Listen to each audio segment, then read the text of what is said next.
꽃들의 속삭임을 노래하며 꽃을 담는 꽃담 플라워스토리에 오신 여러분 환영합니다.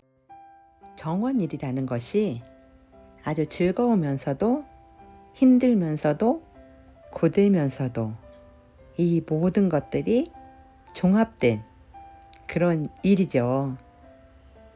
정원일 중에 또 이런 잎들을 정리해주는 이런 일도 있는데요.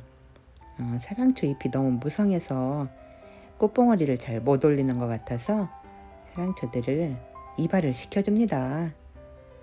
잎이 너무 무성한 잎들을 다 정리해서 이렇게 이발을 해주고 나면 나중에 꽃봉오리들이 잘 올라오더라고요.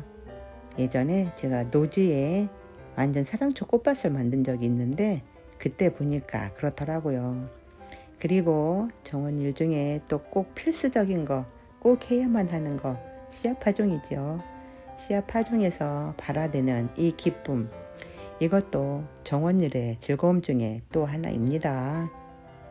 게다가 필수적으로 꼭 하게 되는 것, 정원일을 하면서 꼭 하게 되는 것이 있는데요. 바로 삽목, 꺾이지 않은 일입니다. 삽목하는 일은 씨앗이 잘 안 생긴다던가 꽃을 씨앗 파종하는 것보다 꽃을 더 빨리 보고 싶다던가 아니면 또 개체수를 많이 늘리고 싶을 때 하게 되는데요. 저 같은 경우는 주로 이제 시계초 삽목하는 게 가장 많습니다. 시계초는 열매가 달리긴 해도 그렇게 쉽게 달리질 않고 씨앗이 받기가 쉽지 않기 때문에 삽목이라는 방법을 이용해서 개체수를 많이 늘립니다.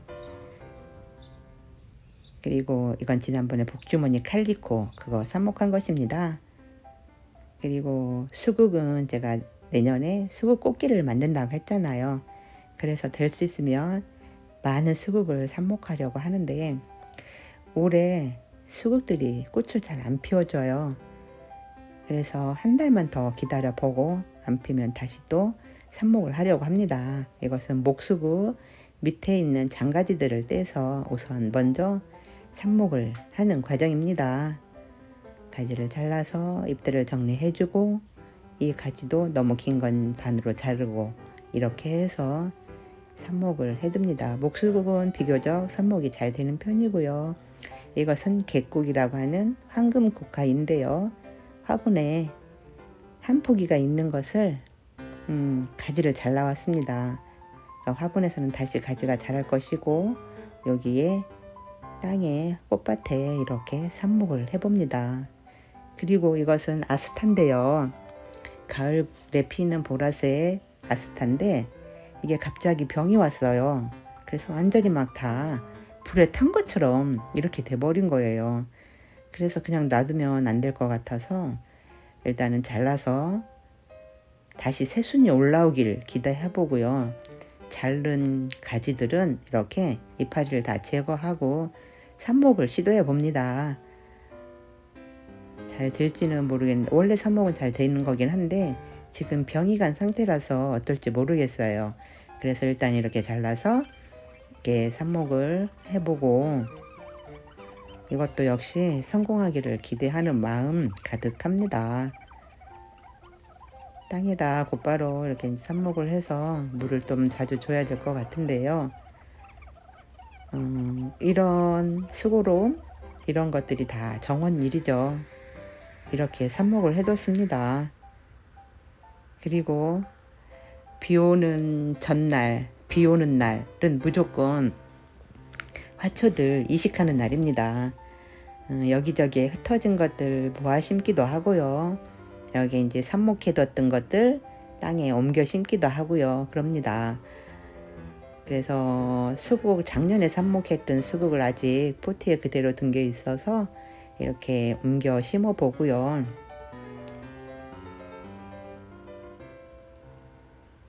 지난번에 만들었던 수국 동산 옆에다 이렇게 일단은 심어 봅니다.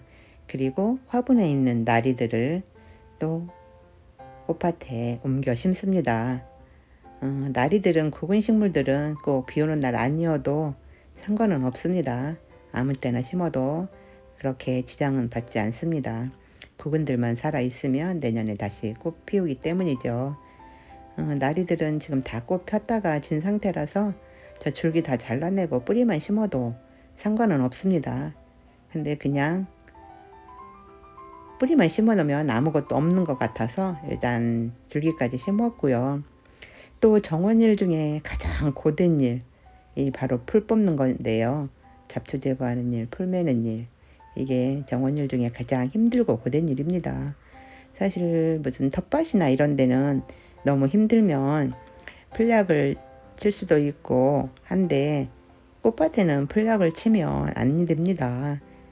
꽃들이 다, 화초들이 다 거의 풀이기 때문에 다 같이 죽어버립니다. 그래서 풀약을 할 수가 없고 제초제를 쓸 수가 없습니다.